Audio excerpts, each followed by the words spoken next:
con sus compañeros platicaba, bienvenidos a esta sesión donde vamos a analizar cuestiones un poco técnicas. Les comento, mi nombre es Constantino Cejudo, trabajo en la Escuela Judicial y yo soy de formación ingeniero en sistemas. Entonces, pues va a variar un poco la dinámica y la temática de, digamos, de los temas que corresponden en esta clase porque, pues, ustedes han estado trabajando más que nada ahorita con personas con cuestiones de derecho y ciencia política y demás. Hoy vamos a ver cuestiones un poco más técnicas, por lo que, sí, también de comunicación, por lo que hoy, bueno, pues vamos a ver otro tipo de temas, bueno, de los mismos temas desde otro punto de vista, y pues siéntanse en la libertad de en cualquier momento hacer un comentario, alguna pregunta que les surja, sobre todo para en estas cuestiones de, a veces, de la tecnología. Acabamos de ver un segmento de una película, seguramente algunos de ustedes la reconocieron. Si quieren ponerlo por el chat, sus comentarios y demás, lo vamos viendo. La película es Enemigo Público, efectivamente. La película es de 1998 con Gene Hackman y Will Smith y habla sobre alguien que es perseguidos por sí, utilizando tecnología de vanguardia en ese momento. Quizás a finales de los 90, principios de los 2000, veíamos esa tecnología y pensábamos que todavía estábamos un poco lejos. Sin embargo, ya había los primeros inicios de esa tecnología y aunque todavía no estaba tan disponible como ahora, pues ya era lo que estaba funcionando. Por ejemplo, esas primeras imágenes satelitales, yo me acuerdo haberlas visto y en la película, pues sí, son emocionantes y demás.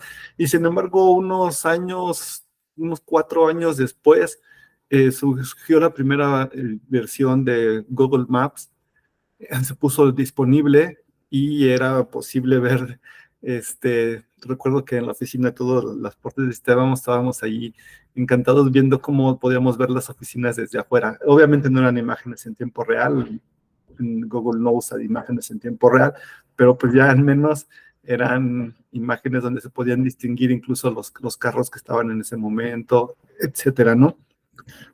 ¿Qué, qué les parece no sé si todos han visto la película, qué les parece las cuestiones que se mencionan aquí con la parte actual, sobre todo a más de 10 años de distancia, donde la película hablan sobre que las comunicaciones pueden ser intervenidas y que no necesitamos, ya no es necesario eh, intervenir un teléfono como solía ser antes, poner un aparatito dentro del auricular, sino simplemente las señales están libres y pueden ser capturadas. ¿Qué les parece esto? ¿Qué opinan? Si quieren por el chat. Es como tener malware en tu celular, sí. Con eso es suficiente. Ajá. Sí, Ricardo. Gracias, buenos días. Pues sí, yo creo que con los avances tecnológicos y el apego que nosotros tenemos actualmente a la tecnología, pues digamos, ya no es tan alejado, ¿no? De la realidad, ya tenemos ojos y orejas que no son de nosotros en todas partes. Sí, así es. Justo antier estaba leyendo una nota donde decían que un usuario se había quejado, había estado poniendo demandas, haciendo viral en internet su caso, y él decía que eh, el WhatsApp, el micrófono del WhatsApp se había estado activando solo, y estaba quejando, se estaba poniendo la queja, sé que decía que se había estado activando durante la noche, y por supuesto que Elon Musk, que no pierde la oportunidad de subirse a los comentarios de este tipo, dijo que efectivamente que no lo dudaba, por puesto que WhatsApp es de Facebook, que ya ha tenido algunas filtraciones, algunas cuestiones de seguridad parecidas y que por supuesto pues no, que él no confía en WhatsApp porque no es seguro, ¿no? Este, algo que tampoco es nuevo, demás. Sí, El Telegram ha demostrado ser un poco más seguro. Dice Enrique, el detalle es a dónde va, a dónde se guarda toda la información, fotos que se suben a redes. Efectivamente, ese es el punto que mencionaba. Nosotros actualmente ya no necesita ni siquiera espiarnos porque nosotros somos los que ponemos la información. Nosotros solo subimos la información. Esto también incluso lo verán más adelante por cuestiones de algunos filósofos que mencionan, por ejemplo, Byung-Chul Han, que lo verán más adelante, menciona que pues no es necesario ni siquiera que nos estén espiando, ¿no? O sea, nosotros solo vamos alimentando los algoritmos que están en las redes. Así es, efectivamente, Mauricio.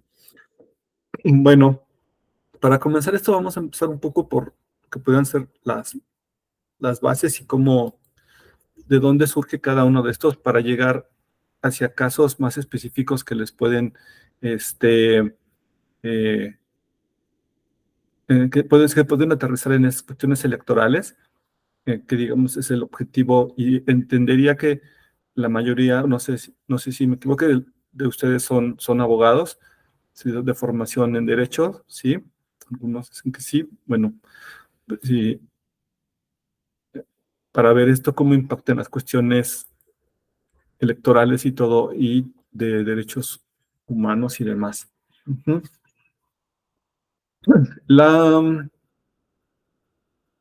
El tema de hoy se llama Big Data y democracia, como subtema algoritmos, inteligencia artificial, machine learning y su uso en campañas electorales.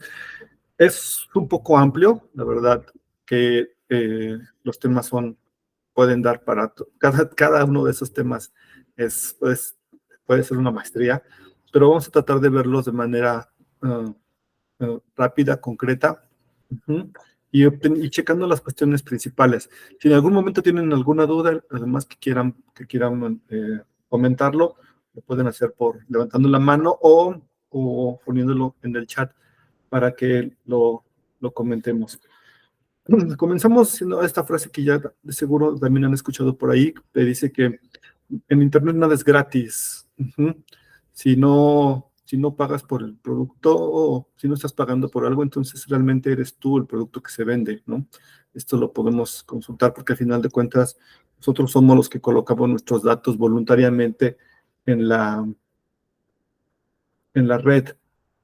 Para comenzar, vamos por la unidad específica. Antes de hablar de lo que es un Big Data, comencemos por algo más elemental, que es la base, que son los datos, que están teniendo protección de datos personales, cuestiones de este tipo, escuchamos, pero una definición un poco más desde el punto de vista técnico que podamos tener, e incluso también a nivel, por ejemplo, de cuestión de transparencia, protección de datos personales, ¿qué se entiende por un dato? Por un dato entendemos el atributo mínimo que se da a un valor.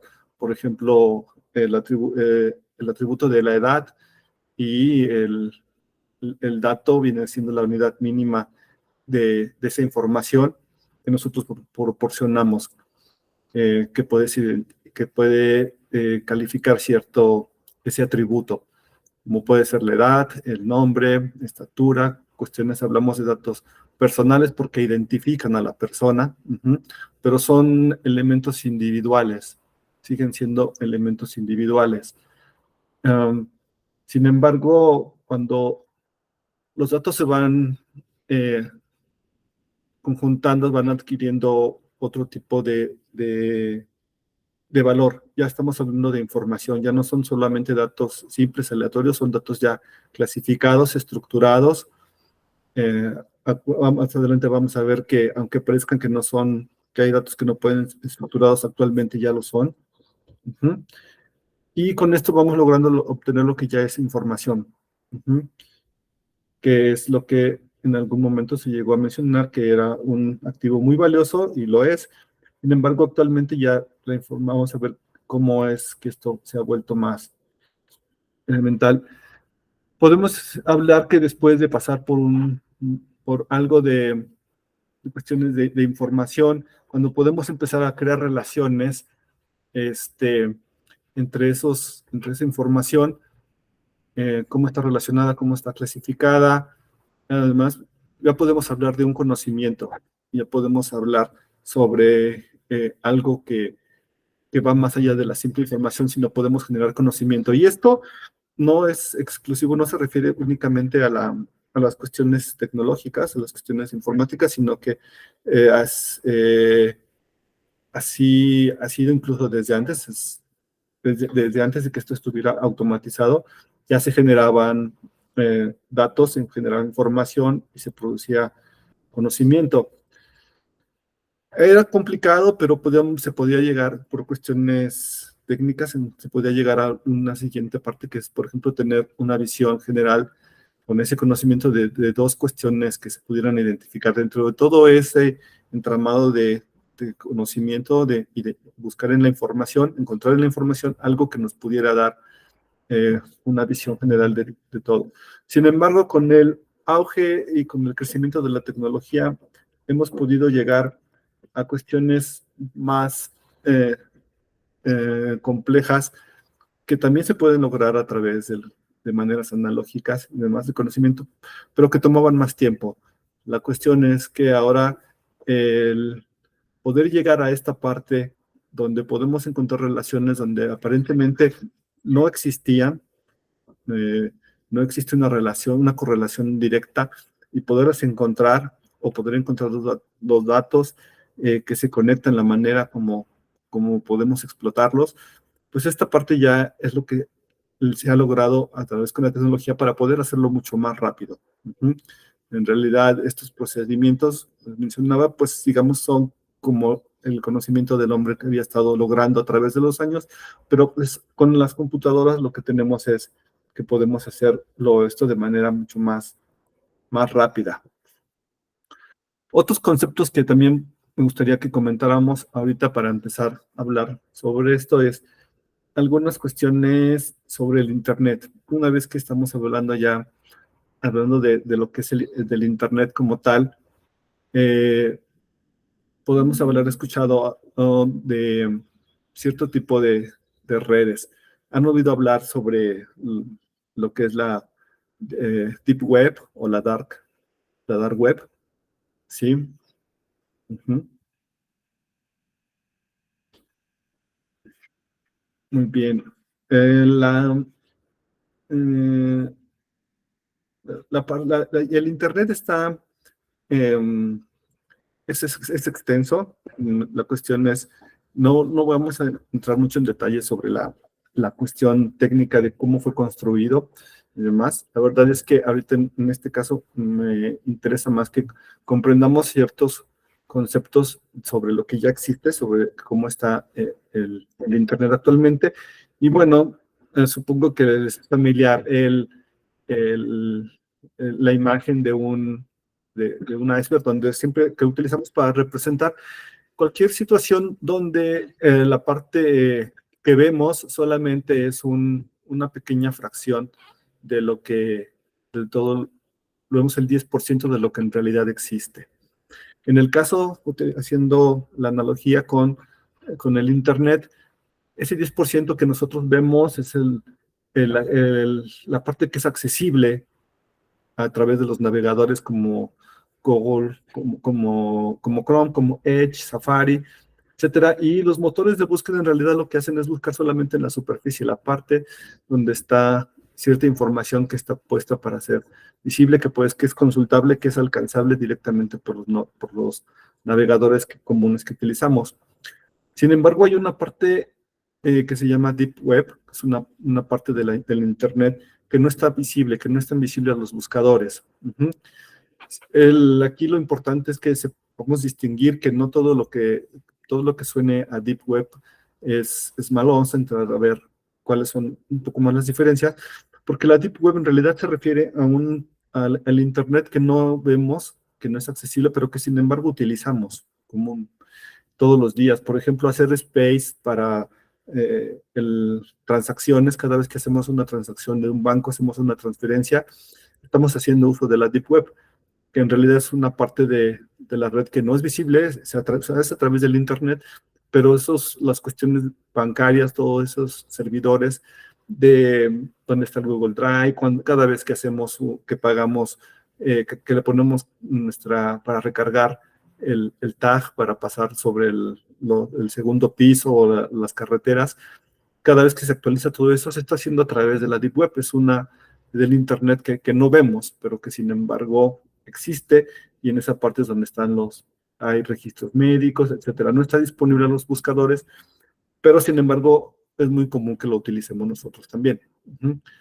Donde podemos encontrar ya unas cuestiones que son las que pueden llegar a ser como mitos y demás que existen, y donde puede haber confusiones, es en lo que se llega a conocer como la Dark Web, que es una parte de la red más oscura, eh, donde se le ha denominado de esta manera porque no es tan fácil acceder a ella, y solamente puedes acceder a ella a través de cierto tipo de navegadores, en donde existen ciertos riesgos porque se forman ciertos grupos. Existe cuestiones que se han utilizado, que digamos que ya se conoce como Darknet, que digamos que son grupos donde se utilizan para hacer uso del Internet de una manera a través de productos, cuestiones que no son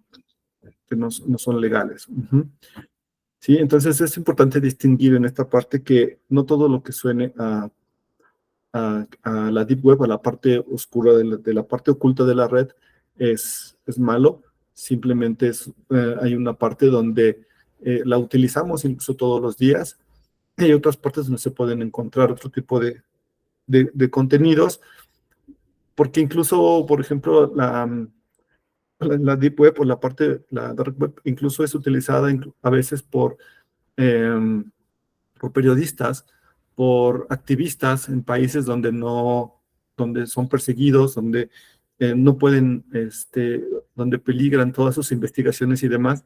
Ellos incluso se mueven a través de la parte más oculta de la red, precisamente por cuestiones de seguridad. ¿Hasta aquí tienen alguna pregunta o algún comentario? ¿No? Bueno, entrando un poquito ya más al tema que vamos a ver, y que se menciona como título de este tema, es el Big Data. El Big Data seguramente han escuchado. ¿Tienen alguna idea? ¿A qué les suena Big Data? ¿Que han escuchado, o algo que quieran comentar? A ver.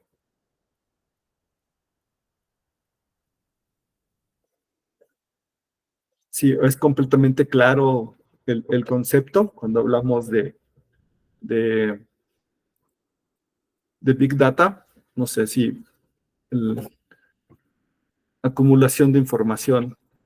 Exacto, sí, gran cantidad de datos. Esto, bueno, lo podemos deducir un poco por el término. Cuando hablamos de Big Data, en realidad estamos hablando no de una tecnología, sino de un conjunto. Son varias tecnologías que se utilizan para la información. No estamos hablando de un solo software. Sí se refiere a una gran cantidad de datos, pero en realidad es un tipo de tecnología. Para poder explotar esa gran cantidad de datos, se requieren de varias tecnologías. No es una, digamos, o pongámoslo de esta manera, se requieren de varios tipos de software, no solamente de uno. Es todo un proceso para generar un banco de datos que requiere primero que se capturen el software que captura, cómo se alimenta la información, después otro proceso de cómo se limpian, eh, cómo se filtran los datos correctos. Actualmente existen otros pasos más complejos que es para validarlos. Ahorita lo vamos a ver. Y una vez de eso que llegan a la base de datos, que ya están en esa parte, después se requiere un software para almacenar la información, la base de datos, y posteriormente se requieren software para poder explotar la información, ¿sí? Entonces, estamos hablando de varios procesos, Y hablamos también de varios tipos de software, varias herramientas, no es una sola, para poder generar lo que conocemos como el Big Data. El Big Data no es nuevo, también al igual que parece lo que veíamos en el segmento de la película, el Big Data tiene bastantes años. Obviamente en un principio solamente se fue generando la acumulación de datos, se fueron generando, pero una vez que ya hubo suficientes datos y que se empezó a hacer la necesidad de poder explotar esa información, se empezaron a generar nuevos productos y desde hace años ya ha habido otros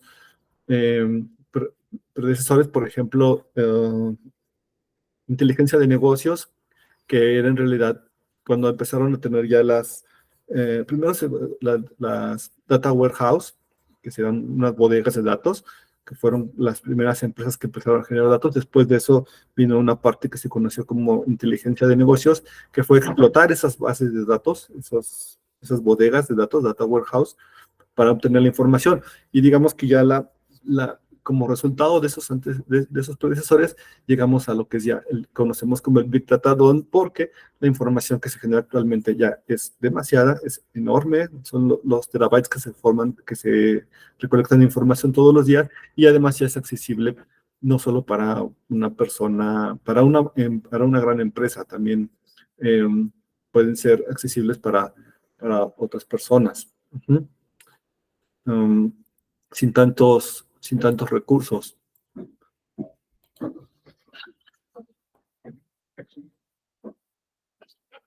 El Big Data lo podemos conservar como las 7 Bs, le llaman, las 7 Bs las 7 Vs del Big Data. Y esta parte de aquí arriba, estas 3 primeras Bs, digamos que son las que les comentaba al inicio, que vinieron con el boom de la tecnología, que viene siendo primero el volumen, que se empezaron a recolectar un gran volumen de datos y a una gran velocidad. Eso fue lo primero que empezaron a surgir, un gran volumen de datos, un gran volumen de información a una gran velocidad que van generando en las computadoras. Y en este mismo concepto vamos viendo que también tienes una gran variedad de datos, porque puedes empezar a tener datos, no solo los que llamamos estructurados, como son, por ejemplo, datos de nombres, edad, lugar de trabajo, salario, etcétera, sino también de datos que ya vienen no estructurados, que ya vienen siendo cuestiones como, por ejemplo, una fotografía, ¿no? Que ya puede ser explotado como un dato, pero no lo es propiamente un dato lo que llamamos un dato estructurado. Con el crecimiento, con la ampliación de las herramientas, se desarrollaron, digamos, estas 4 Bs de abajo, que vienen siendo la veracidad, que es ya realmente poder, qué tan seguros estamos de la información, qué tan verídico es ese dato, que ya el grado de fiabilidad que se puede dar de esa información, así como la viabilidad, qué tan viable es poder utilizarlo, utilizarlo de manera eficaz, porque al principio muchos datos que se encontraron pues no eran viables de poder utilizarse, porque había algún problema para poder explotarlo de manera correcta. Actualmente ya es muy fácil que sean comprobar que esos datos son veraces, que son viables, y todos generan valor. El punto es que también el Big Data tiene que generar valor, transformar esa información para poder generar valor. Y para ello, pues se requieren herramientas de visualización, requieren herramientas que nos hagan visibles la información, los datos, para poder verlo de una manera más visual, gráfica, que nos ayude a tomar decisiones, que al final de cuentas es el objetivo de todo esto. El Big Data, sus capacidades y digamos que las grandes cuestiones que ha dado es que ofrece nuevos tipos de datos, como les mencionaba, por ejemplo, sean las cuestiones como las fotografías, la información que se puede obtener de las fotografías, sean gracias al avance que ha tenido, que ahora todas las fotos que la mayoría de la información son digitales, así como, por ejemplo, nuestros hábitos de consumo, de consulta, donde se pueden ver nuestros historiales de navegación, todo ese tipo de las preferencias que tenemos. Todos estos tipos son nuevos tipos de datos que se van generando. Y a la vez, esta parte de que se proporcionan datos honestos. Aquí hay un libro donde se menciona que hay una parte donde se obtiene más información incluso sobre las personas, no solamente de las redes sociales, porque de las redes sociales están nuestros gustos, con quien nos relacionamos y demás. Sin embargo, hay un libro que menciona que la mayor parte de la información que puede ser explotada viene de nuestras búsquedas, de nuestros historiales de búsqueda, porque en realidad ahí es donde estamos filtrando cuáles son nuestros intereses. Nosotros mismos estamos colocando cuáles son nuestros intereses. Los datos que proporcionamos, en donde lo mencionan de esta manera, donde en nuestra computadora personal, en nuestro teléfono, cuando estamos a veces así en la soledad, estás buscando lo que realmente te interesa. Entonces tú solo estás proporcionando datos que son honestos, que nadie te está preguntando. Mencionan, por ejemplo, en una encuesta personal, persona a persona o por telefónica, tú puedes mentir. Si en algún momento te hacen alguna pregunta que consideras que te va a poner en riesgo, que algo que no quieres, que quieres ocultar de tu persona, puedes mentir, puedes falsear la información, aunque el encuestador esté enfrente de ti. Sin embargo, cuando estamos ante la soledad, ante nuestra pantalla, podemos ser totalmente honestos porque podemos escribir todo y buscar lo que realmente nos interesa. Y esto también, la otra capacidad que ha logrado con el Big Data, pues es que ha permitido poder enfocarse en grupos pequeños. Poder hacer la segmentación de los grupos, pues esto, ahorita vamos a ver las aplicaciones que ha tenido, y bueno, pues lo vamos a, es una de las grandes capacidades del Big Data. Hasta aquí tienen alguna duda respecto sobre lo que es o no es el Big Data. En esta parte, antes mencionaba que permite estas capacidades de poder enfocarse en grupos pequeños y poder nosotros mismos estamos proporcionando datos verídicos, datos honestos. Vamos a recurrir otra vez a la imagen del iceberg. Seguramente hace algunos años escucharon sobre el caso de Cambridge Analytica, y de hecho, en algunos otros compañeros lo mencionan sobre el caso. Los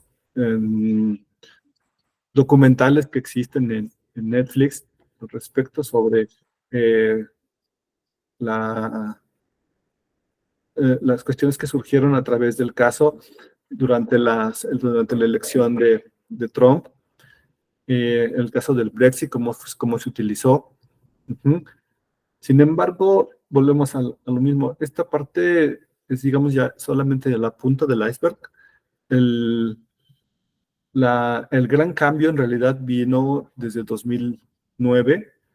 En 2009 surgió algo que muy pocas personas nos dimos cuenta de lo que estaba sucediendo o hasta dónde podía llegar. En 2009 fue cuando Google liberó lo que llamó sus búsquedas personalizadas, donde nos ponía que promocionó que ahora cada búsqueda que hiciéramos nos iba a dar datos más exactos de acuerdo a lo que nos interesaba, a nuestros intereses y demás. Google puso esto, lo liberó en 2009, pero en realidad lo que ya estaba haciendo desde ese momento, desde 2009, donde ya se estaba trabajando con cuestiones como las búsquedas personalizadas, que en realidad han generado actualmente, ya podemos hablar de las burbujas de información, donde solamente vemos lo que queremos ver. ¿Mm? Solamente esta parte de aislamiento que genera, porque solamente la búsqueda estamos rodeados de todo, los algoritmos nos van proporcionando información que está relacionada con nuestros gustos, con lo que queremos ver, y nos aleja de cuestiones que nos pueden confrontar, donde no son completamente acordes a nuestros gustos, pero que en realidad en una situación normal, en una sociedad, nos permitiría confrontar nuestros propios, nuestros propios principios o nuestros propios gustos, cualquier otro tipo de cuestiones nos pone enfrente de ellas. Sin embargo, las búsquedas personalizadas, el crear, haberse creado una burbuja de información, esto pues en realidad nos aleja a veces de toda la realidad.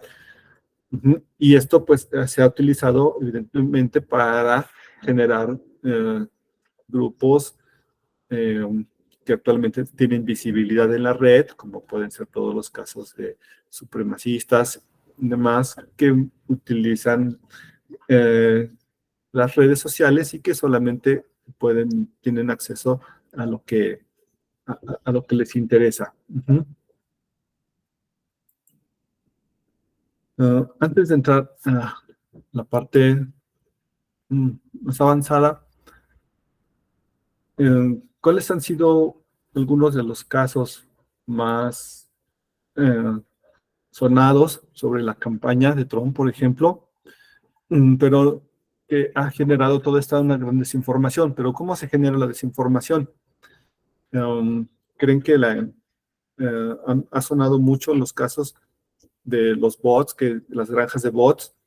Sin embargo, ah, al- algunos casos han venido del extranjero. Para el caso de las elecciones, vamos a ver, por ejemplo, mm,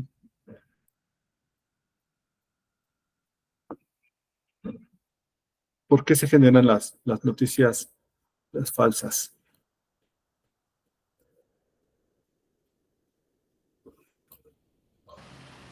Esta pequeña ciudad en el centro de Macedonia adquirió fama internacional de la noche a la mañana. En Veles viven unos 50.000 habitantes. Desde aquí, presuntamente, se influyó en la campaña electoral estadounidense a favor de Donald Trump mediante noticias falsas publicadas en Internet. Veles no parece un segundo Silicon Valley con transferencia de datos a alta velocidad. Tampoco parece plausible un complot de hackers con motivaciones políticas. Más bien parece que un grupo de jóvenes con conocimientos informáticos descubrieron en la campaña electoral una fuente de ingresos y la explotaron publicando historias ficticias con éxito. La idea surgió buscando formas de ganar dinero rápido, obteniendo clics en nuestra página web. Nos dimos cuenta de que Donald Trump tenía muchos seguidores. Asegura uno de estos jóvenes que prefiere mantener el anonimato.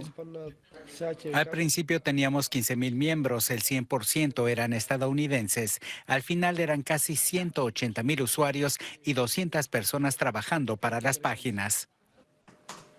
Según los expertos del portal de investigación Mimikama, esta no es una historia inusual. Lo que se hizo en Veles tenía poco que ver con un intento de influir en la política. En el caso de las noticias falsas, lo que importa es el tráfico. La gente entra a las páginas atraída por ciertos temas, con un clic se activa la publicidad y con la publicidad se gana dinero. Ganar mucho dinero con noticias falsas, un modelo que funcionó en Veles durante la campaña electoral estadounidense. No quiero hablar de mis ingresos personales, pero en promedio se llegaba a unos 5,000 euros al día. Más complejos y opacos son los llamados social bots, programas informáticos automatizados que imitan el comportamiento humano en Internet y se convierten en multiplicadores de opinión. Su influencia es más bien indirecta. Los bots distorsionan las tendencias y conducen a una polarización en las discusiones. Las voces más moderadas se ven relegadas. Las consecuencias que eso tiene para la sociedad es una pregunta abierta. En otras palabras, lo que sucedió en Macedonia no es una excepción, sino un ejemplo de lo que en Internet se puede ganar, publicar y manipular.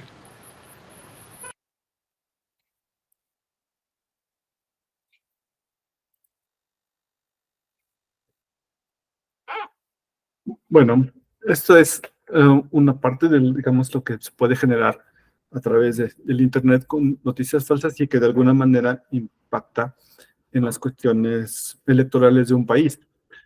Este no es el único caso. De Trump también tenemos el caso del Brexit.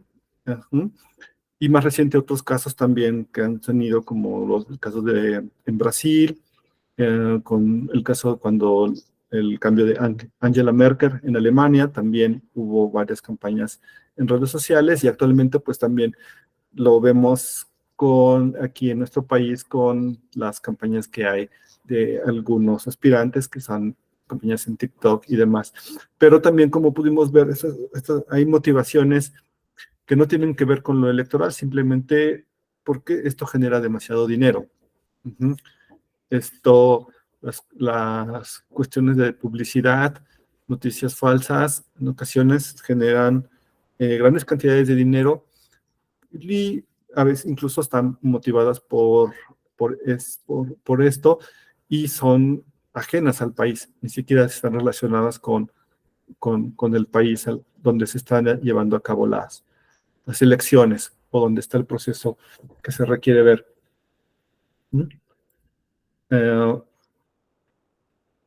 Las cuestiones que siguen sobre esto, pues las consecuencias las podemos ver.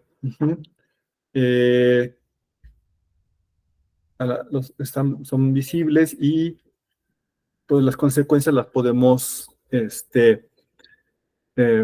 son palpables también, por ejemplo, en cuestiones de otro tipo, como pueden ser las cuestiones de filtración que se han llevado a cabo, por ejemplo, los padrones electorales del INE que se han encontrado a veces disponibles en la red, incluso en Amazon.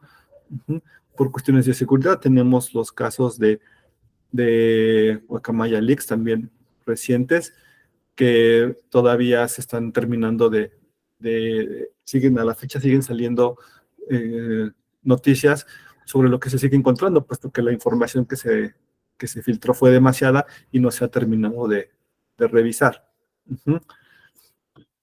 Hasta aquí tiene a Benito Neftalí. Ajá, a ver. Buenos días, maestro. Yo tengo una duda, ¿cómo funciona el sistema de los bots? El sistema de los bots, hay de varios tipos. Supongo que te refieres a los que son porque el bots es un tipo de tecnología que se utiliza para generar respuestas. Y lo podemos encontrar, por ejemplo, a veces en bancos. Si te metes en un banco, ahí encuentras un chatbot donde te atiende y te dice, entras a la página y te aparece una ventanita al lado que te dice si necesitas ayuda, te puedes contactar ahí. Puedes hacer una pregunta desde ahí y te van respondiendo, te van dando la ayuda. Estos están programados para irte respondiendo, para irte filtrando, darte la información de manera automática y generándote las respuestas. Sin embargo, puede llegar un momento en el que ya sea necesaria la atención de un humano y entonces en ese momento se transfiere el control. Ese es un tipo. Otro que a lo mejor es que te refieres es cómo funcionan los que están generando contenido que se sube a Twitter, por ejemplo. Vamos a poner el caso. Estos mismos, este mismo tipo de software, de programas, van generando, van leyendo sobre las noticias o se van alimentando sobre las noticias y van generando textos aleatorios. Textos aleatorios donde entran a un siguen a ciertas cuentas, están enlazados con cuentas de Twitter, generado con siguen a ciertas cuentas, pero fueron generados con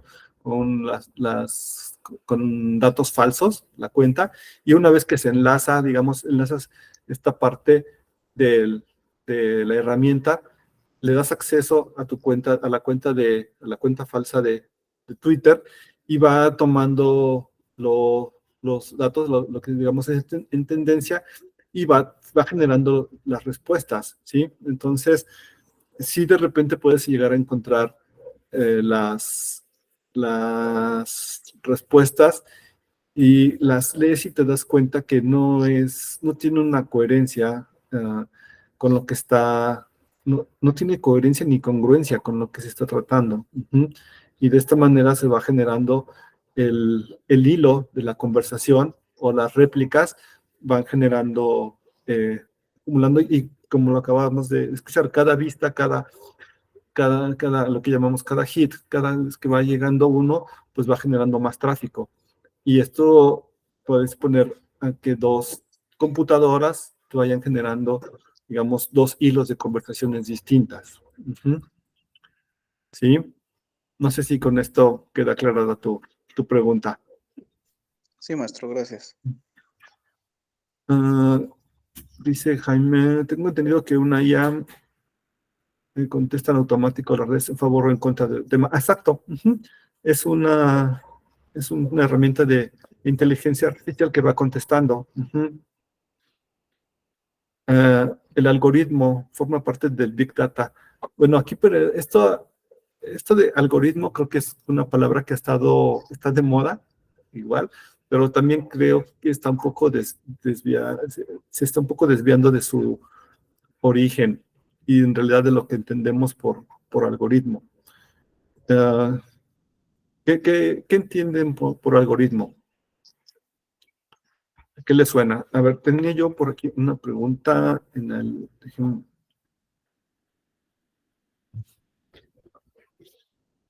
les voy a poner aquí en la generador de encuestas la pregunta. Precisamente,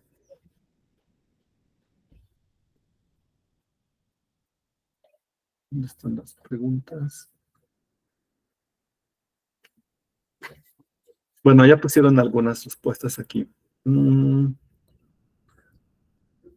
secuencia de comandos que dan una instrucción. Sí, más o menos. Algoritmo, Enrique responde a un mecanismo que de los intereses y sugiere opiniones, páginas o productos. Y es un diagrama de flujo. Más o menos, pero sí las respuestas.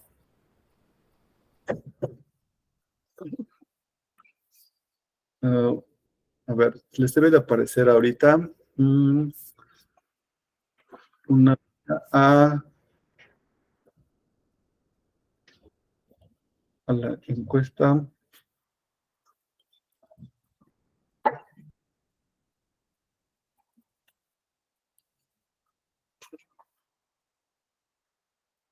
No, es que no tengo el permiso. Bueno, no tengo el permiso para ponerles la encuesta.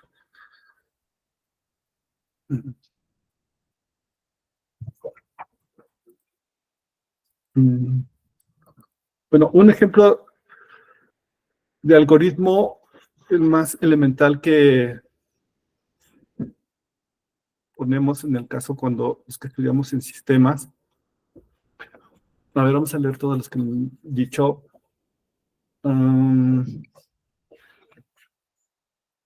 Es una secuencia de comandos. Sí, eso es una parte un poco técnica. Un mecanismo que lee los intereses y demás.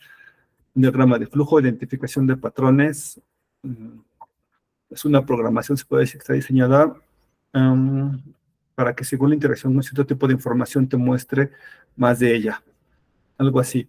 Sí, todas son respuestas son, digamos que son parcialmente correctas, pero lo que les mencionaba, por qué la palabra, la cuestión, el concepto de algoritmo está tan de moda y a la vez se ha desviado un poco, es porque en su base el algoritmo es simplemente, el ejemplo más práctico es una receta para hacer un pastel, una receta para hacer cualquier guiso, para unos pasos para hacer algo. Eso es un algoritmo. Un algoritmo es una secuencia de pasos únicamente. Uh-huh. Todos los programas incluso todos son algoritmos porque son pasos para hacerlo. Por ejemplo, armar un cubo de rugby. Si buscamos en internet, en YouTube, cómo podemos armar un cubo de rugby, hay varios de los youtubers que se encargan, que tienen canales de este tipo, que van hablando sobre el algoritmo, y entonces te dicen, bueno, tienes esta parte y el algoritmo para resolver esta cara es tal. Y en realidad solamente se refieren a que es la secuencia de pasos que debes hacer. Subes a la derecha, giras a la izquierda, encontrarlo, ¿sí? Un algoritmo es únicamente una secuencia de pasos, es un programa, podríamos llamarlo. Uh-huh. ¿Qué hace? Hace algo, ¿sí? El objetivo es hacer algo. Sin embargo, actualmente ya tenemos algoritmos de diferente tipo. Uh-huh. Son algoritmos especializados. Uno de ellos, por ejemplo, lo mencionaron, identificación de patrones. Esos son algoritmos de inteligencia artificial especializados en identificación de patrones. Uh-huh. Utilizamos el diagrama de flujo para representarlos, efectivamente. Cuando diseñamos los algoritmos, en ocasiones uno de los primeros pasos, a veces para aprender de manera gráfica, es hacer diagramas de flujo. A través de diagramas de flujo vamos colocando los pasos para poder lograr algo. Uh-huh. Y esto es como lo logramos siguiendo estos pasos para poder llegar a ese objetivo de lo que queremos que haga ese algoritmo, que viene siendo, como lo mencionaba, una secuencia de comandos, uh-huh, o secuencia de instrucciones que generan algo. Uh-huh. Y volviendo a la pregunta, si el algoritmo forma parte del Big Data. Uh-huh. El Big Data, como ya lo mencionamos, es una herramienta, un conjunto de herramientas, es una tecnología que implica muchas herramientas, por lo tanto implica muchos algoritmos. Ajá. Cada paso del Big Data, para poder lograr el Big Data, es un algoritmo. Hay un algoritmo que es para recabar los datos, tiene un algoritmo para limpiar la información, tiene un algoritmo para subir, acomodar los datos en una base de datos, y después vienen algoritmos para extraer la información, y después algoritmos para buscar datos dentro de esa información, lo que se conoce como minería de datos, y finalmente algoritmos para colocar esa información de manera visual. Uh-huh. Entonces, cuando hablamos de un algoritmo, en realidad estamos hablando de una secuencia de pasos, un programa, y la informática está llena de algoritmos en todos lados. Uh-huh.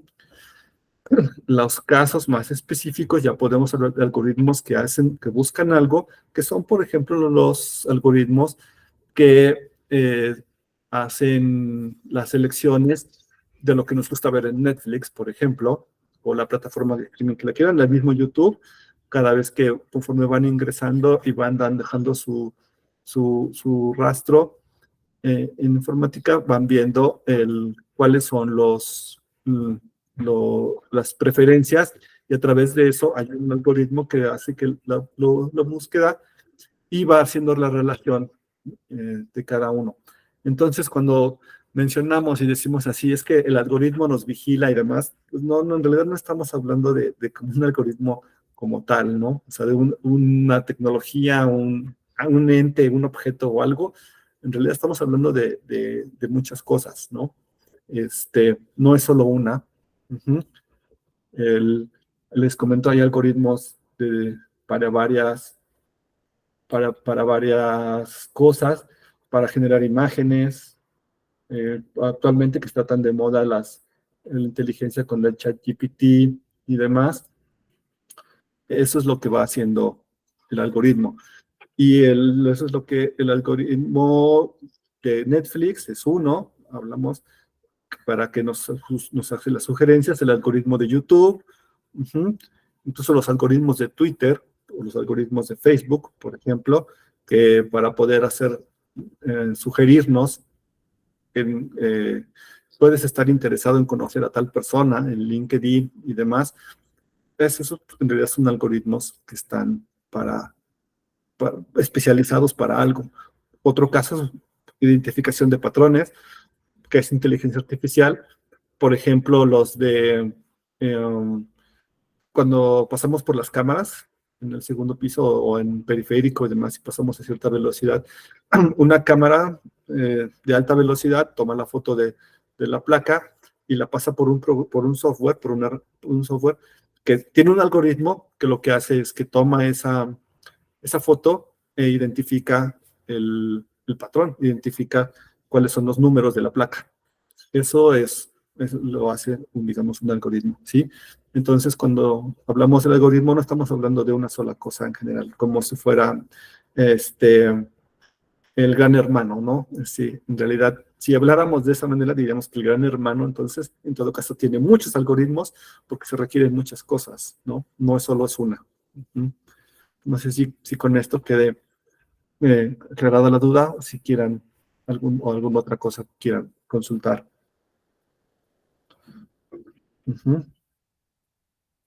A ver, actualmente ahorita está muy de moda hablando de todo lo que es ChatGPT y demás, y los algoritmos que generan imágenes. Mm,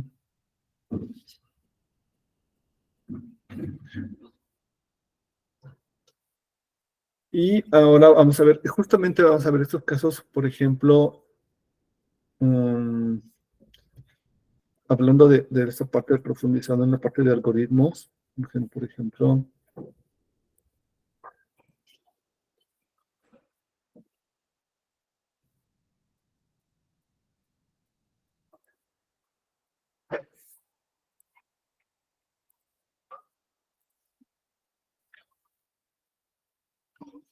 en esta nota, por ejemplo, aquí lo podemos observar. Menciona los algoritmos, ¿sí? No habla solo de un algoritmo, sino habla de algoritmos.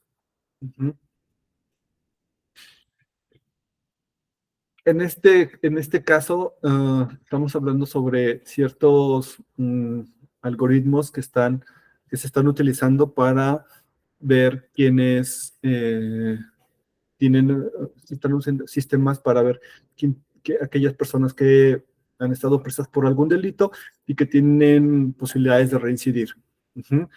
No solo este caso es el primero, los algoritmos cometen errores, puesto que son alimentados con,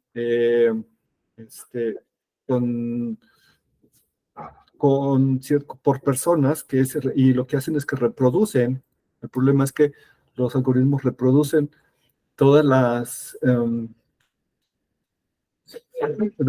reproducen todos aquellos prejuicios que podamos tener.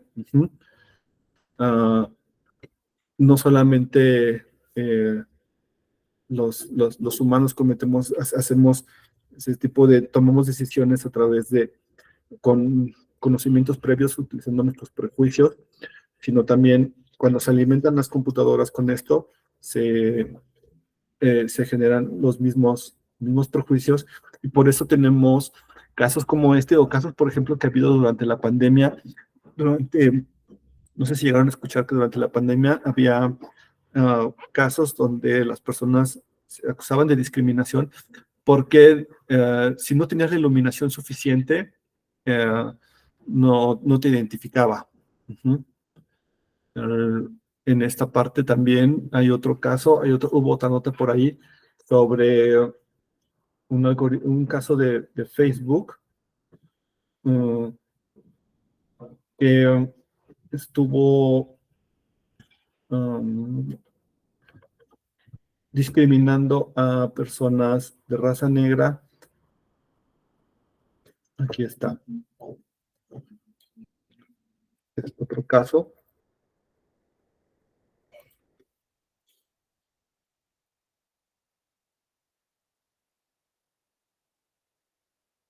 Este es otro caso donde también vemos que los algoritmos fueron alimentados con ciertos prejuicios que hicieron que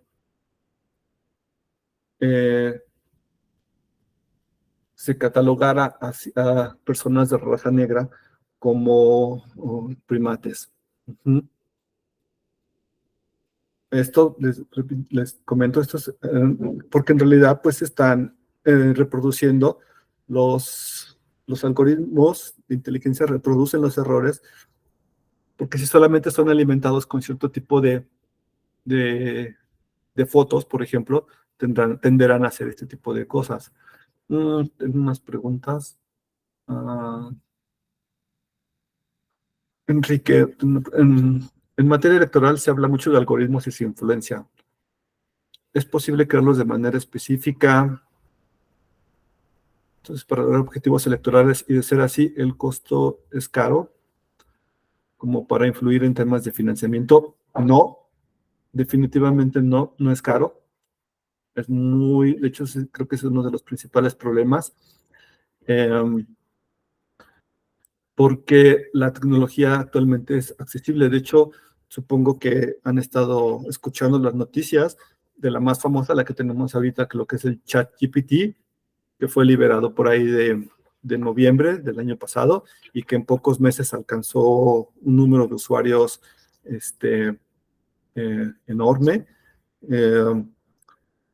Y pues realmente lo que hicieron fue eso, poner a disposición del público en general una herramienta que lleva muchos años, ya llevaba muchos años, esta es la tercera versión, ya están haciendo pruebas para liberar la cuarta versión, pero eso tiene años que se ha estado utilizando y en realidad lo han liberado. Parte de las cuestiones que están, algunos que están en contra y demás todo, es porque en realidad lo liberaron para que lo sigamos alimentando. Ese es, el punto. Y eso es a veces lo que incluso en lo personal, por ejemplo, a veces llega a tener ciertas cuestiones, ¿no? Decir, ok, a mí como alguien de sistemas de informática me interesa, me gusta, la inteligencia artificial es una rama de sistemas que siempre me ha gustado desde la carrera, pero actualmente veo y le digo, sí, me pusiste ahí la herramienta para que yo la alimente. O sea, entonces, no sé, digo, o sea, sí quiero usarla, quiero lo demás, pero en realidad lo que estoy haciendo es hacerte tu trabajo, porque cada vez que yo lo utilice, voy a estar alimentando la herramienta. Y no podemos hablar incluso de temas de financiamiento, porque para empezar, creo que aquí la pregunta sería, ¿cómo lo compruebas? Sería una cuestión primero básica de decir, ¿cómo compruebas que el partido político o alguien estuvo haciendo uso de este tipo de software? Y en segunda, también las...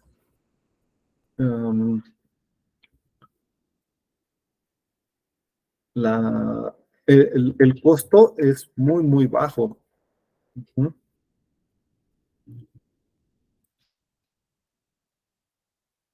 Bueno, vamos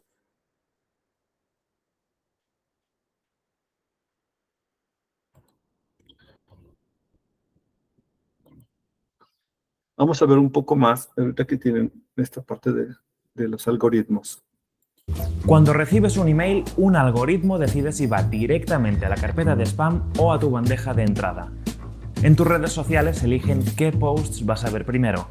Y en el momento en que hiciste clic en este video, el algoritmo ya decidió qué otros videos te va a sugerir.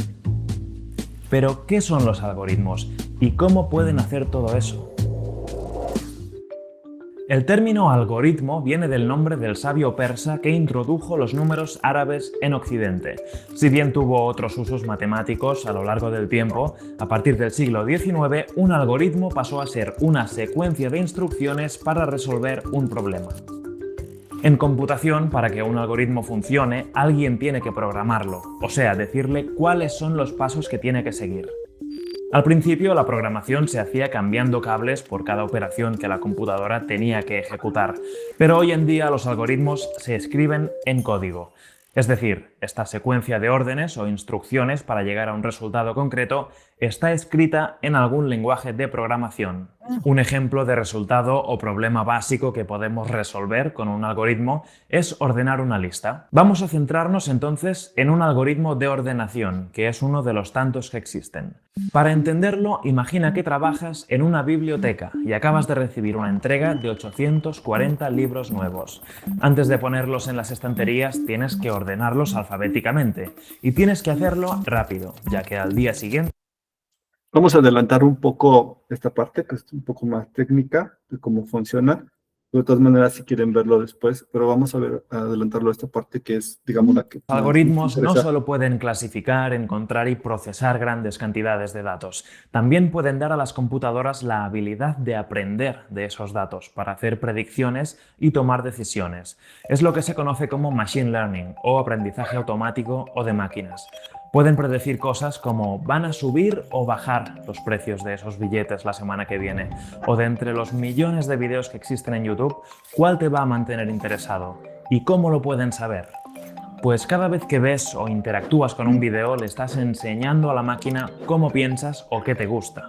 Como la máquina tiene una capacidad de procesamiento mucho mayor que la nuestra, es capaz de poner a prueba un gran número de posibles escenarios para finalmente mostrarte el que se ajuste más a tus gustos. Con esa información intenta predecir el siguiente vídeo que querrás ver. Una vez que lo predice, necesita tu respuesta para saber si su predicción estaba bien o no, y con esto aprende. Así, cuantos más datos recibe y procesa, más se va afinando el algoritmo y más preciso puede ser en sus predicciones. El Machine Learning no solo se aplica en las redes sociales, también está presente en las recomendaciones de tu servicio de streaming, en el reconocimiento facial, en los servicios de compras por Internet, en los sistemas antifraude de los bancos y en muchos sitios más. El aprendizaje automático es una parte esencial de la inteligencia artificial, que es hacer que las máquinas o sistemas puedan imitar comportamientos humanos como aprender o resolver problemas. Todo esto, sin embargo, también puede tener un lado problemático. El hecho que los algoritmos se alimenten de nuestros datos y nos muestren solo lo que consideran que nosotros queremos puede crear una burbuja que distorsiona o da una visión parcial de la realidad. O sea, si solo nos sugiere contenido que refuerza nuestra visión del mundo y no nos expone a opiniones, a gustos o a formas de entender la vida distintas a la nuestra, eso puede tener consecuencias negativas, como por ejemplo mantener prejuicios o condicionar los resultados de unas elecciones. Otro punto espinoso es que las máquinas, como nosotros, pueden tener sesgos según su educación. Por ejemplo, si un algoritmo de clasificación de imágenes se alimenta solo con fotos de gente blanca, ¿cómo aprenderá que existen personas con otros tonos de piel? Si las máquinas aprenden con datos incompletos, no representativos o tendenciosos, eso va a influir en los resultados. Por eso cada vez más analistas dicen que los algoritmos están reproduciendo los prejuicios de la sociedad y para corregirlo es esencial saber cómo están programados. Hay casos en que algoritmos han dado resultados con sesgos sexistas en procesos de selección de personal o en servicios de traducción automática. Otros han mostrado sesgos racistas a la hora de predecir una posible reincidencia de condenados. Muchas empresas no revelan cómo son sus algoritmos y algunas hasta dicen que se hicieron tan complejos que ya no saben cómo funcionan. Los expertos lo dudan y dicen que las empresas son responsables por lo que hacen sus servicios. Detrás de todo algoritmo hay personas decidiendo los problemas que hay que resolver, cómo resolverlos y qué datos van a utilizar. Y en esas decisiones puede estar la manera de rectificar los sesgos.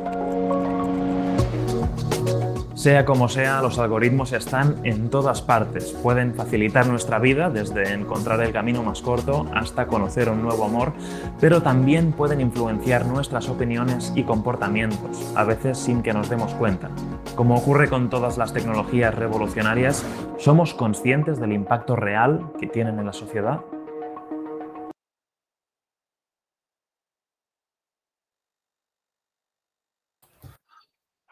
Bueno, creo que con este video puede quedar un poco más claro lo que habíamos estado platicando respecto a que no solamente es, no hablamos, cuando mencionamos el algoritmo no hablamos de uno solo, sino estamos hablando de diferentes algoritmos para diferentes diferentes cosas. Uh-huh. ¿Hasta aquí tienen alguna duda? ¿Una pregunta, algo que les haya surgido?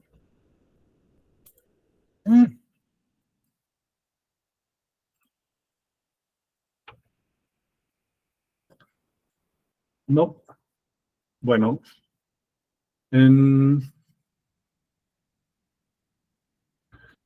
Ahora vamos a ver un poco más respecto a lo que las consecuencias de lo que hemos estado viendo,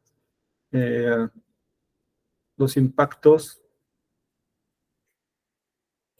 de todo esto en las cuestiones electorales, y no solo electorales, sino también, por ejemplo, de derechos humanos.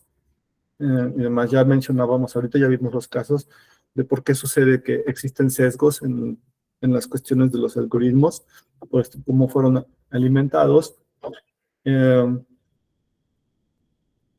y qué sucede como consecuencia. Uh-huh. Hace rato estaban sobre, retomando esta parte sobre los impactos en las cuestiones electorales. Por ejemplo, crear imágenes falsas no tiene gran... Actualmente esa tecnología está disponible. Supongo que, no sé si algunos de ustedes estuvieron viendo, circularon por ahí algunas fotografías que evidentemente eran falsas sobre algunas cuestiones sobre una vestimenta del Papa. Estuvieron viendo cuando el supuesto arresto de Trump, etcétera. Han circulado varias fotografías de ese tipo. Ese tipo de fotografías son diseñadas por inteligencia artificial y no tienen ningún costo, no representan un gran costo para las personas. Entonces, de esta manera, pues sí sería complicado poder demostrar ese uso y quién lo hizo, en primer lugar, y en segundo, que eso pudiera caer en temas de financiamiento. Creo que el tema, sin ser el experto, eso lo pueden ver con mis compañeros que son expertos en la parte legal, pero sería muy difícil poder comprobar esa parte sobre el financiamiento. No creo que vaya por ese lado. Iría más por otros caminos donde se tendría que ver la solución para poder proponer las medidas que se deben de tomar para evitar que se proliferen las noticias falsas, que se haga un uso indebido de las redes sociales, uh-huh. Que esto cae incluso en cuestiones éticas y demás, que existan otro tipo de medidas para poder de alguna manera equilibrar, porque la cuestión aquí no es de que se pueda permitir, porque simplemente el acceso a TikTok y a que puedas subir los videos de alguna parte de lo que estás haciendo como candidato y demás, y de esta manera contactar con la ciudadanía, pues no lo estás haciendo por alguna parte utilizando recursos económicos de procedencia ilícita, ni siquiera de desvío de fondos. Uh-huh. ¿Sí? Tendría que venir más por el otro lado. Y creo que eso adquiere una gran importancia, gran relevancia en nuestro país en estos casos, porque, por ejemplo, cuestiones del ChatGPT, todo el uso de imágenes, hasta el momento, no sé si ustedes tengan el conocimiento, yo no tengo hasta el momento ningún caso en las elecciones que vienen del estado de México y Coahuila, quizás porque ChatGPT, este boom que ha tenido fue este año, y supongo que a las personas, todos los asesores de los candidatos no han tenido su tiempo suficiente para poder ver su uso, pero creo que sí va a tener un gran impacto para el 2024. Ahí sí, todo esto que se ha estado experimentando y que se ha estado aprobando, pues sí, creo que sí es donde va a tener un gran impacto, y creo que corresponde a esta parte en las cuestiones ya legales, electorales, ustedes como parte de ello, pues empezar a analizar este tipo de situaciones y promover medidas que se puedan controlar e incluso de alguna manera equilibrar la contienda electoral. Vamos a concluir con algo más reciente, que es esto que está relacionado con la inteligencia artificial, también para que de alguna manera vean cómo está funcionando esto.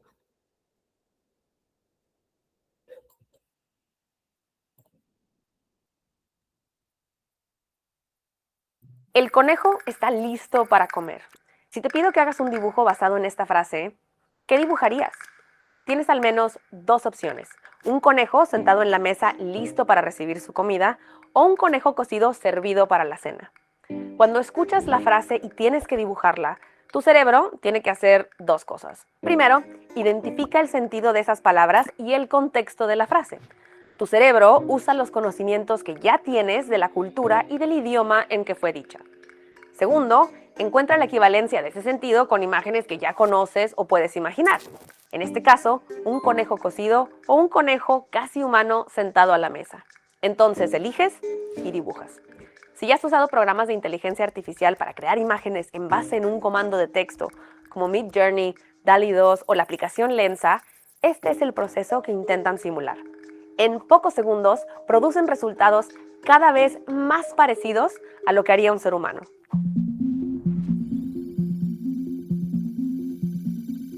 Para empezar, piensa en lo que pasa cuando miras una imagen en la computadora. Si le haces mucho zoom a la imagen, verás miles de cuadritos, como si estuviera descompuesta en muchos pedazos. A esos pedazos les llamamos píxeles.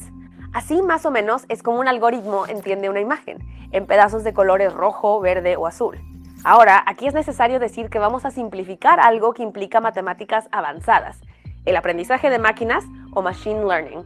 Para los algoritmos de aprendizaje de máquinas, cada píxel es un número que corresponde a una especie de coordenada, una posición en un espacio imaginario. Estos algoritmos codifican cualquier cosa de esa manera, incluso los textos. Sigamos con el ejemplo del conejo. Cuando escribes una frase en uno de estos programas, el programa transforma esta frase en una secuencia numérica que él mismo ha inventado. Después, encuentra su equivalente en otra secuencia numérica que representa una imagen y decodifica el resultado en una forma que podemos reconocer, una ilustración o foto. Pero es aún más complicado que eso. Este tipo de inteligencia artificial funciona como una compleja red de neuronas. Es entrenada por bases de datos de miles de millones de imágenes sacadas del Internet acompañadas por textos descriptivos. En su proceso de aprendizaje, esa red, que está hecha de funciones matemáticas, mapea cada pedazo de esas imágenes y de esos textos estableciendo relaciones entre ellos. Estas relaciones hacen que el algoritmo pueda saber, por ejemplo, que la palabra conejo corresponde a la imagen de un conejo. Pero los programas como Midjourney, Stable Diffusion, que es lo que utiliza Lensa, o DALL-E 2, no guardan todas y cada una de las imágenes de conejos con las que fueron entrenados. En ese aspecto son parecidos a nuestros cerebros. No son solamente un gran archivo de todas las fotos e ilustraciones que hemos visto en nuestra vida y tienen otras maneras de memorizar. Lo que hacen algunos es practicar miles de veces un proceso equivalente a bajarle mucho la calidad a las imágenes y luego predecir cómo reconstruirlas correctamente en alta calidad. Como si quitaras la antena de tu televisión y a partir de la estática pudieras adivinar y redibujar la imagen en alta definición, píxel por píxel. Otros programas mapean y analizan los pedazos de las imágenes y así guardan una especie de esencia del conejo. Eso les permite utilizar menos memoria y funcionar más rápido. Para lograr eso, determinan lo que se llaman características latentes, o sea, de las coordenadas que le permiten construir la imagen de un conejo o de cualquier otra cosa. Estas características latentes no son visibles y van más allá de lo que podemos observar. No son cosas fáciles de describir, como tiene orejas puntiagudas, es peludo, come zanahoria, no es una liebre. En esto también está el gran salto de esos algoritmos y la parte más difícil de explicar, hasta por quienes los han creado. Las personas que programaron las inteligencias artificiales deciden cuáles son las fórmulas matemáticas que van a utilizar para aprender y cuáles bases de datos van a usar para entrenarlas, pero no saben exactamente cuál va a ser el aprendizaje final. En otras palabras, no sabemos lo que el algoritmo ha determinado matemáticamente que es la esencia de un conejo, o cuáles son los píxeles que, ordenados de cierta manera, forman la imagen de un conejo listo para comer. Aunque hay algo que sí sabemos: los algoritmos aprenden conceptos que reflejan los sesgos y prejuicios de nuestra sociedad, porque están presentes en las bases de datos que usamos para entrenarlos. Así lo explica Mike Cook, investigador de inteligencia artificial en King's College en Londres. We tend to think about AI and talk about AI as if it's an AI from the movies, where it's very rational and detached from human problems and things like that. So if an AI tells us something, we think that it's telling us it in a very unopinionated, objective way. Whereas in actual fact, it has inherited all of the biases and problems that were in its training data, because the training data came from people like you and me and the things that we put on the internet. En poco más de un año y medio, saltamos de inteligencias artificiales que producían imágenes de baja calidad a programas que hacen videos cortos, animaciones e imágenes en 3D a partir de comandos de texto. Esa evolución tan rápida significa que esa tecnología podría dar superpoderes a profesionales en industrias muy distintas. Imagínate una arquitecta creando edificios con materiales que aún no han sido inventados, o científicos obteniendo la imagen de una proteína que no tenemos en el cuerpo para crearla en un laboratorio y hacer un nuevo medicamento, algo que de hecho ya están intentando. Pero también, en muy poco tiempo, pasamos de los modelos cerrados usados por pocas personas hasta los abiertos, que pasaron del 1 millón de usuarios en los primeros 3 meses. Y todo eso trajo, claro, sus problemas. Por ejemplo, los comandos de texto alrededor del concepto de mujer guapa o de etnias específicas como mujer asiática suelen producir más imágenes de desnudez por el predominio de la pornografía en la Internet. De la misma manera, se ha denunciado que las personas no blancas han encontrado dificultades para que las inteligencias produzcan imágenes con sus características. Y en las industrias creativas, que está siendo el impacto inmediato, ya se escuchan voces de protesta. Muchos artistas se quejan de que cuando su trabajo y su estilo es utilizado para entrenar las inteligencias artificiales y generar imágenes, esto equivale a un robo. Algunas agencias de imágenes ya han prometido pagarles una compensación, pero muchas obras ya fueron usadas sin consentimiento y hay un problema aún más serio: la desinformación y el discurso de odio. ¿Sería posible crear fotos y videos falsos para fines políticos, de acoso o bullying? Algunos programas intentan mitigarlo poniendo filtros, pero otros simplemente dejan la moderación a cargo de los usuarios, lo cual no está funcionando muy bien. Ese debate nos lleva a una idea aterradora del futuro próximo. Si la inteligencia artificial ya puede generar imágenes tan buenas, tan rápido, ¿cómo será posible saber si una fotografía fue realmente tomada por alguien con una cámara en la vida real? Mike Cook, investigador de inteligencia artificial, cree que debemos seguir optimistas, aunque parezca difícil. There have been some interesting movements from places like the European Union to propose legislation to restrict AI, but it's still moving way slower than the tech industry is. And because the tech industry is concerned about progress more than anything else, we're seeing speed come, and that's what's causing a lot of these problems. When things are going this fast, we're not like applying the brakes, we're not thinking about the dangers, and it's that mid-period that's going to be quite dangerous while society adjusts to all of these changes.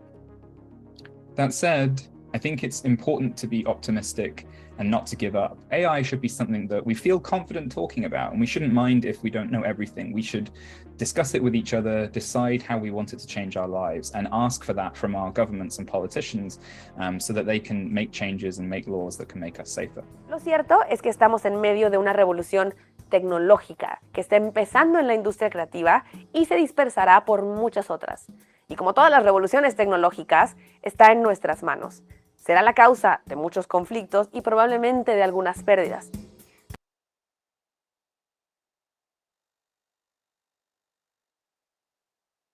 Bueno, esto es más o menos ya aplicando las nuevas tecnologías, como el caso de lo que vamos a ver las imágenes, pero también es aplicable en otros, aquí analizamos las herramientas de imágenes, pero también si han visto, se están aplicando las de, por ejemplo, ChatGPT para generar textos. que también se están empezando a generar libros, artículos. Hay por ahí algunos muy famosos donde se escribe que este artículo fue escrito por una inteligencia artificial. Entonces, también no solamente las imágenes, sino los textos, lo que completa toda la parte de una propaganda, por ejemplo, que no solamente se podrían hacer las imágenes y los videos, sino también todos los discursos. Esto con todas las consecuencias que pueda tener, que pues debemos estar conscientes y tratar de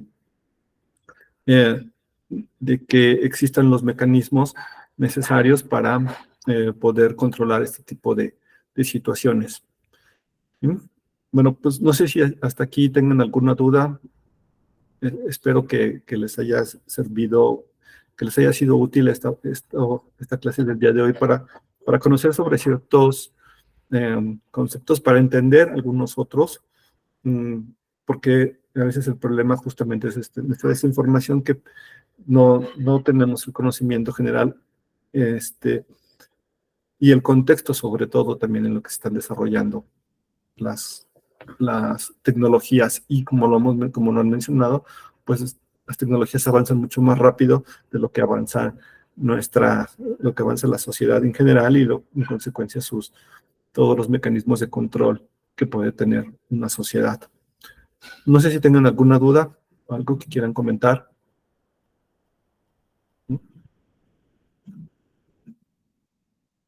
¿No?